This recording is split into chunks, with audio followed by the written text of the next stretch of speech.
আজকের দিনটাতে এসএসসি পরীক্ষার রেজাল্ট দিয়েছে। তো অনেকের প্রত্যাশা ছিল যে তোমরা জিপিএ 5 পাবা, বাট তোমরা কেউ জিপিএ 5 অনেকেই পাওনি। আবার অনেকের প্রত্যাশা ছিল যে কোনো মতো পাশ করলেই হবে, বাট অনেকেই তোমরা পাশ করোনি।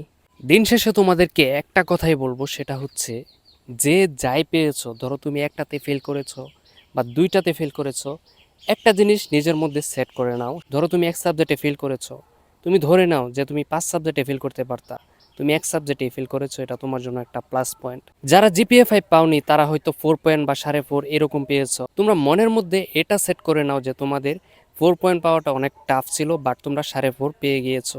আমি যে কথাগুলো বললাম এই জিনিসটা তোমরা 2 থেকে 3 বছর পরে গিয়ে রিয়েলাইজ করতে পারবে। আর যদি তোমরা হতাশ হয়ে এখানেই থেমে যাও, তাহলে পরবর্তী যে স্টেপগুলো রয়েছে সেখানে তোমরা অনেক খারাপ করবে। আর যদি তোমরা শুকরিয়া আদায় করো আল্লাহর প্রতি, তাহলে আল্লাহ তাআলা অবশ্যই সেটাকে আরও বাড়িয়ে দেবেন। আল্লাহ তাআলা তো বলেছেনই যে বান্দা যদি আমার কাছে নিয়ামত পায়, যে কোনো নিয়ামত হোক, সেই নিয়ামতের যদি শুকরিয়া আদায় করে তাহলে নিয়ামত কিন্তু আরও বেড়ে যায়। কথাগুলো অবশ্যই একটু বোঝার চেষ্টা করবে। তোমরা কখনোই হতাশ হও না।